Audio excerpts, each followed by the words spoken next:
Olá, colegas. Bem-vindos à apresentação do Máximo para Matemática A. Estas foram as questões que sempre tivemos em mente ao escrever este novo projeto. Como podemos cumprir a planificação? Será que é desta? Como é que os alunos aprendem? E como é que os alunos podem ser ensinados? E como é que os alunos são avaliados? E, afinal, quais são as expectativas e os objetivos dos nossos alunos? Vamos ver como o Máximo responde a todas elas e como é que a sequência de temas pode influenciar o cumprimento da planificação. O ponto de partida são as aprendizagens essenciais e nelas encontramos uma sugestão não obrigatória para a sequência de temas. Modelos matemáticos para a cidadania, estatística, geometria sintética no plano, funções e geometria analítica no plano e no espaço. De acordo com as nossas convicções, uma equipa alargada, reforçada, com muita experiência nesta questão de produção de anuais e de cumprimento de programas e de interpretação de novos programas, nós pusemos sempre esta sequência em causa, se ela seria ou não facilitadora do cumprimento do mesmo, do programa, que é essa a nossa primeira pergunta. Esta é a nossa convicção foi reforçada nas inúmeras ações de formação que fomos fazendo pelo país e também, de certa forma, espicaçando os colegas para ouvir a opinião deles e temos ainda outras opiniões e também muito fortes. É que 3 dos autores já replicaram as ações de formação que receberam dos autores dos programas. E nesse conjunto de informações nós decidimos que a nossa estrutura seria definitivamente bem diferente desta que nos foi proposta. Vamos começar com os modelos matemáticos para a cidadania, porque é muito importante começar bem, início de ciclo. E logo a seguir são as funções. E porquê as funções? Porque precisamos de conhecer melhor os alunos e eles também precisam de conhecer o que é o significado de frequentarem a disciplina de Matemática A. Todos sabemos que alguns alunos se inscrevem em Matemática A e tiraram sempre durante o terceiro período. Mas os amigos foram para a Matemática A, eles foram também. E quando é que eles se apercebem se de facto era ali o seu percurso, era ali o seu caminho, era ali que deviam continuar? E se nós trabalharmos as funções, vamos nós conhecer melhor os alunos, através das suas competências de destrezas em cálculo algébrico, mas também eles vão se conhecer a si próprios e vão ficar a saber se é aquele o caminho adequado, a tempo e horas, porque todos sabemos que só podem mudar de curso no final do primeiro período. E por isso queríamos que no primeiro período os alunos tivessem contacto com um conhecimento estruturante, como é o caso das funções. E em seguida perguntámos assim: quando é que os alunos estão mais disponíveis para a aprendizagem? Todos sabemos, final do primeiro período, durante todo o segundo período e o início do terceiro período. E então nós temos de aproveitar este tempo para tirar o máximo partido do trabalho dos alunos e da sua disponibilidade de aprendizagem. E então, qual é o tema que se segue? A geometria, outro tema estruturante. Assim, a seguir às funções, temos a geometria. E aqui na geometria gostava de vos fazer uma confissão. Nas ações de formação que os meus colegas replicaram com os seus formandos nos centros de formação, sempre se discutiu aqui um pouco sobre a geometria sintética e qual era o lugar da geometria sintética. E muitos colegas diziam assim, mas isto não tem nada a ver com o antes nem com o depois, e ficavam assim todos cheios de dúvidas. E nós decidimos claramente que íamos colocar a geometria sintética colada à geometria analítica do plano e do espaço. Já tínhamos o nosso manual preparado e fechado quando chegámos à conclusão que tínhamos começado pela geometria sintética, mas não era esse o percurso mais adequado. E então o que é que fizemos? Desfizemos o livro todo, fizemos um livro novo e o que é que nós colocamos? No final da geometria analítica, sim, a geometria sintética. Porque o raciocínio que nós mais utilizamos em geometria é o raciocínio dedutivo, em matemática em geral e em geometria em particular. E o exemplo máximo do raciocínio dedutivo está nas demonstrações. E onde estão as demonstrações? Na geometria sintética. E assim fechamos a geometria com chave de ouro. E para terminar o ano? Para terminar o ano, a estatística, na nossa opinião, é o último tema a dar nas MACs, também nos cursos profissionais é o último assunto de cada ano e entendemos que, na nossa opinião, que podia ser dado no final do ano. Mas, como podem ver no nosso PowerPoint, nós admitimos que alguns professores queiram ir dando a estatística ao longo do ano e estão, claro, disponíveis para o fazer. Nós temos a estatística no manual à parte para os colegas poderem utilizar da forma que melhor entenderem, cada um e nas suas escolas. As AES sugerem que, pelo menos, os alunos façam um trabalho de projeto no 10º ano. A nossa sugestão é que, de facto, se só fizerem um, ele deve ser feito na estatística. Queria também dizer que, dentro da planificação proposta pelos autores das AES, nós temos 4 a 5 semanas de folga. Na nossa opinião, onde devemos utilizar essas 4 a 5 semanas é nas funções e na geometria. Não temos dúvidas que são os temas mais estruturantes, aqueles que contribuem mais para o sucesso dos alunos no futuro e, por isso, a nossa sugestão é esta.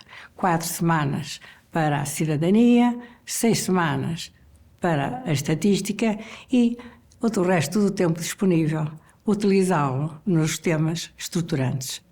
Como é habitual, os colegas vão encontrar no dossiê de recursos as AES comentadas e também as planificações. Planificações por semestres e planificações por períodos. E agora vou passar a palavra ao meu fantástico colega Bruno Roque, que vai explicar como podemos utilizar o nosso manual nas nossas aulas. Vamos agora apresentar a estrutura do manual com um tema bem nosso conhecido, as funções. Todos os outros temas seguem a mesma estrutura geral. A abertura é feita com uma das ideias-chave das AES, a história da matemática. O Máximo na História apresenta curiosidades e a evolução dos assuntos relacionados com o tema a estudar até aos nossos dias, e sempre com um vídeo motivacional a acompanhar. Do lado direito são apresentados os tópicos a estudar nesse tema. Neste caso, começamos com as generalidades no estudo de uma função, passamos para um aprofundamento do estudo da função afim, depois para a função quadrática, as equações e inequações do segundo grau e terminamos com a função definida por ramos e a função módulo. Como estão previstas nas planificações das AES 6 semanas para este tema, cada tema deve ocupar entre 1 a 2 semanas das nossas aulas. Recordo que a nossa sugestão é aumentar o número de semanas de aulas previstas nas planificações, aqui nas funções e também na geometria. O estudo da função quadrática e da função módulo precisa sempre de mais tempo do que previsto. Mas antes de vermos com mais pormenor como organizamos o estudo da função quadrática, vamos às revisões. Abrimos o tema com o vamos recordar, revemos conceitos e procedimentos, apresentamos exemplos e na página da direita o aluno tem uma tarefa de aplicação de revisão. Tudo de forma concisa e direta. Recordamos aqui apenas o essencial para iniciarmos as funções. Todos os outros assuntos já estudados que são essenciais no tema são recordados no momento certo em que são necessários e de forma integrada. Nas bandas das páginas encontramos ao longo de todo o manual, a azul, o exclusivo professor com as soluções e recursos complementares e a rosa, os recursos disponibilizados para professores e alunos. Neste ponto de partida apresentamos as revisões em sequência de aprendizagem para torná-las mais interativas. Uma tarefa extra, um teste interativo com feedback imediato e ainda uma remissão para o caderno de fichas. Tudo ao alcance de um clique no manual interativo na escola virtual. Mas vamos então espreitar como organizamos o estudo da função quadrática. Continuamos a trabalhar em dupla página. E aqui um pormenor para facilitar o cumprimento da planificação. O estudo da função quadrática é feito a partir do estudo das transformações necessárias de gráficos de funções. 2 assuntos, num único tópico, em que a aprendizagem é baseada em pequenas investigações orientadas. Pareceu-nos uma excelente sugestão de metodologia dos autores das AES e que diminui significativamente o tempo de lecionação do tema, que era muito mais extenso nos programas das metas e das anteriores AES. Começamos o estudo por integrar as revisões da função quadrática definida por f de x igual a ax². Depois, com a translação vertical do gráfico dessa função, estudamos a função quadrática do tipo g de x é igual a ax² mais b. Com 2 novas conjecturas, generalizações e aplicações, seguimos o estudo com a translação horizontal e vertical. Como ainda não trabalhamos com vetores, a descrição das transformações segue uma linguagem muito natural. O gráfico desloca-se 2 unidades para cima ou o gráfico desloca-se 3 unidades para a direita. Só para dar 2 exemplos. Destacamos aqui o poder da tecnologia nas conjecturas. Apesar de darmos o passo a passo detalhado ao aluno para construir e explorar a aplicação, por uma questão de gestão na nossa planificação, disponibilizamos também a aplicação já feita. Neste exemplo, usamos o GeoGebra 2D, mas existem muitas tarefas ao longo do manual com outras tecnologias, como a folha de cálculo e o GeoGebra 3D, que vai ser muito precioso nas nossas aulas de geometria analítica no espaço. Com as contrações e dilatações verticais, terminamos o estudo da função da forma f de x igual a ax menos h ao quadrado mais k, que por sucessivas transformações dos gráficos de funções, provamos que é quadrática e com coordenadas do vértice hk. Reparem que não são estudadas as dilatações e contrações horizontais por não serem necessárias ao estudo da função quadrática. Essa transformação será abordada apenas no 11º ano com o estudo das funções trigonométricas. A partir daqui, podemos fazer um estudo mais aprofundado da função quadrática, conhecidas as coordenadas do vértice da parábola que a representa e o sentido da concavidade. Estudamos a equação do eixo de simetria, os extremos, a monotonia, o contradomínio, o sinal e até os zeros. Reparem que nem precisamos da fórmula resolvente para achar os zeros de uma função quadrática escrita desta forma. A fórmula resolvente aparece apenas no próximo tópico e, a partir desse momento, o aluno é que escolhe o método a seguir na determinação dos zeros de uma função quadrática. A próxima etapa também é conhecida dos colegas, mas a metodologia é inovadora e facilitadora do nosso trabalho em sala de aula. A partir de uma sequência de questões com transformações de gráficos de funções e sem necessitarmos de tecnologia, o aluno é orientado a fazer pequenas descobertas e a escrever funções do tipo f de x igual a ax² mais bx mais c na forma estudada anteriormente, f de x igual a ax menos h ao quadrado mais k, passando assim a ser capaz de fazer o estudo de qualquer função quadrática. Reparem no cuidado que tivemos em ter mais uma vez o exemplo resolvido. Os alunos que por algum motivo não conseguiram acompanhar a sequência de pequenas descobertas com a tarefa anterior, têm aqui mais uma oportunidade de aprender. E quem já tinha compreendido o método, acaba por fazer um breve resumo com uma aplicação direta. Depois de novo exemplo resolvido e questão idêntica ao lado, a acompanhar estes primeiros passos da aprendizagem dos alunos, eles aplicam o que aprenderam e estão prontos para consolidar as suas novas aprendizagens. Destacamos aqui o uso sistemático da tecnologia, nomeadamente da calculadora gráfica, desta vez para verificarmos os resultados obtidos de forma analítica e dar-lhes uma interpretação geométrica. É uma constante no máximo. Terminada a aprendizagem, é preciso, então, consolidar, treinar. Iniciamos o tópico com a tarefa inicial 3 e concluímos com a tarefa de consolidação 3. A este conjunto de problemas em contexto e atendendo às diferentes necessidades dos nossos alunos, apresentamos ainda uma remissão para mais 14 problemas nas tarefas complementares. Estes problemas já têm grau de dificuldade 2. Estamos na fase de consolidação. Ao longo do tópico, as remissões eram para problemas de grau de dificuldade 1, por serem ainda exercícios diretos, enquanto o aluno está a ter um primeiro contacto com o que queremos que ele aprenda. Mas já falo disso mais à frente. Última dupla página do tópico da função quadrática. É preciso fazer uma síntese com o que o aluno aprendeu e depois validar as suas aprendizagens com a avaliação formativa. Achamos essencial resumir a matéria passo a passo, não esperar por haver muitos assuntos. A síntese nesta fase é capaz ainda de tirar dúvidas, separar o acessório do essencial e reforçar a consolidação das aprendizagens dos alunos. A avaliação formativa, composta por questões de escolha múltipla e de outras tipologias, já com o objetivo de começar a preparar os alunos para os exames nacionais e para os nossos testes. Se os colegas precisarem, disponibilizamos aqui uma avaliação formativa extra, completamente nova e desconhecida dos alunos. Com esta dupla página, colegas, terminamos o tópico de aprendizagem. Todos os outros seguem a mesma estrutura. Tarefa inicial, os conceitos e procedimentos, as tarefas de consolidação, a síntese e a avaliação formativa. No final de cada tema temos as tarefas complementares que já vos falei. Estão organizadas por assuntos e podem ser resolvidas ao longo dos vários tópicos através das remissões que vamos fazendo ou apenas no final do tema, como acharem mais adequado para os vossos alunos. Para as tarefas de nível 2, mais desafiantes, apresentamos um Eu Explico, que ajuda o aluno a compreender o enunciado, a planear e a executar uma estratégia de resolução e a verificar ainda o resultado obtido. Aqui queremos reforçar a autonomia e a persistência dos nossos alunos. A matemática é uma disciplina exigente, mas com trabalho tudo se consegue. Até aqui, o manual é para todos. Mas o Pedro vai agora explicar-nos como podemos dar resposta aos alunos que precisam de mais exercícios e que querem ainda melhorar as suas aprendizagens.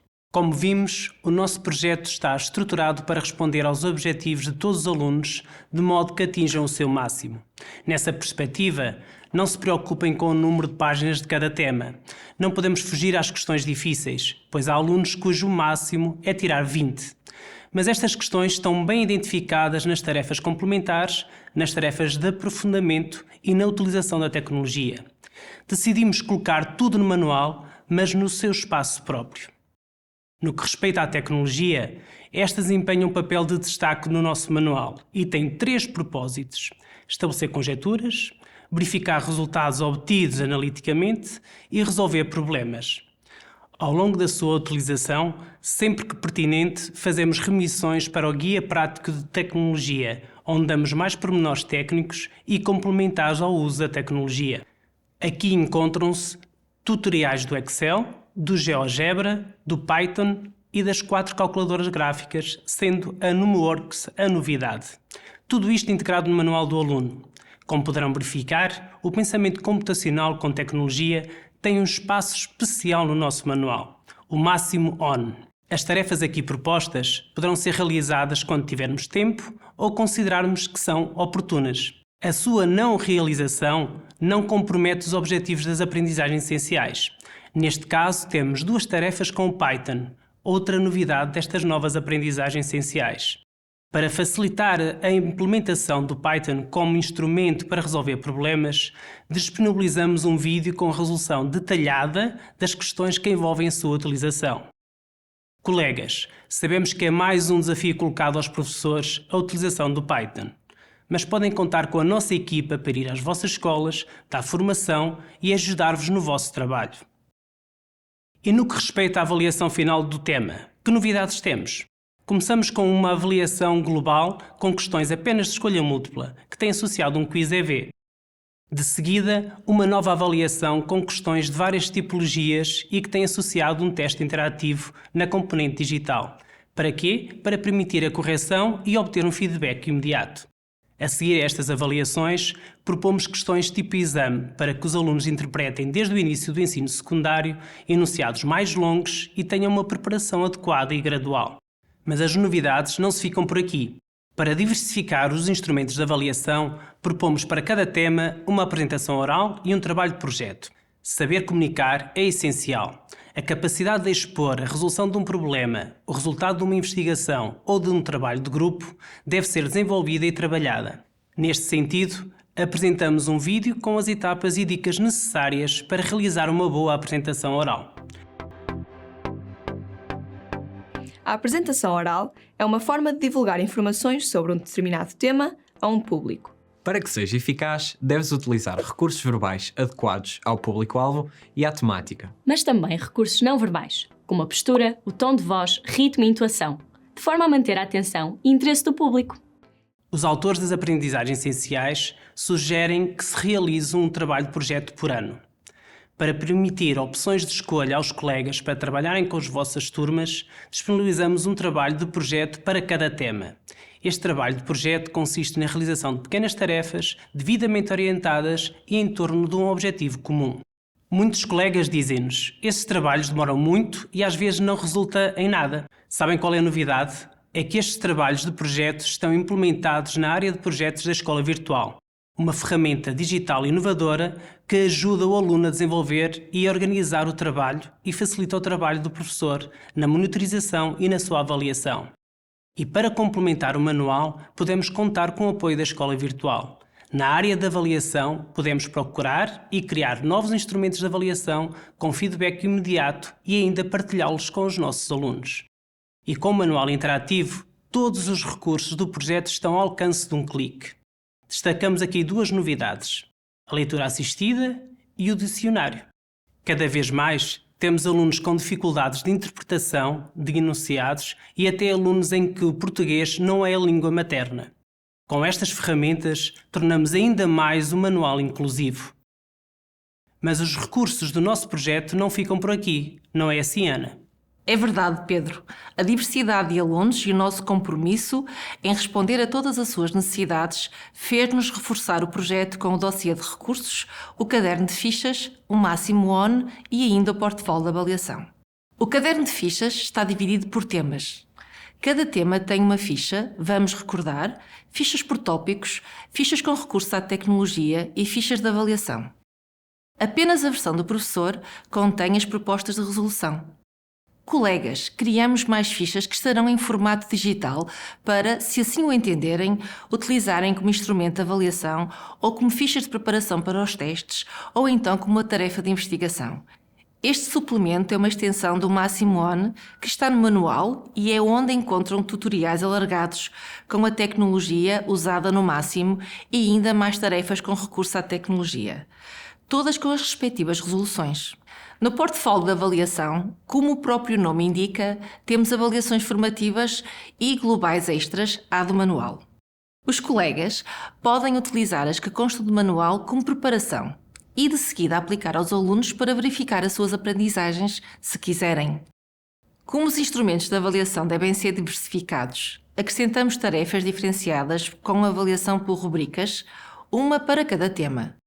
Para avaliar, além da rubrica da avaliação, temos ainda as respectivas grelhas de classificação. Acrescentamos ainda as grelhas de classificação para os testes que funcionam com ou sem domínios, como os colegas preferirem. Temos a noção que os professores precisam de tempo para si. Neste suplemento, encontram-se ainda as tarefas aplicadas às turmas piloto do novo programa. No nosso projeto, estarão disponíveis em formato digital e também a respectiva resolução para o caso de as quererem usar nas vossas turmas.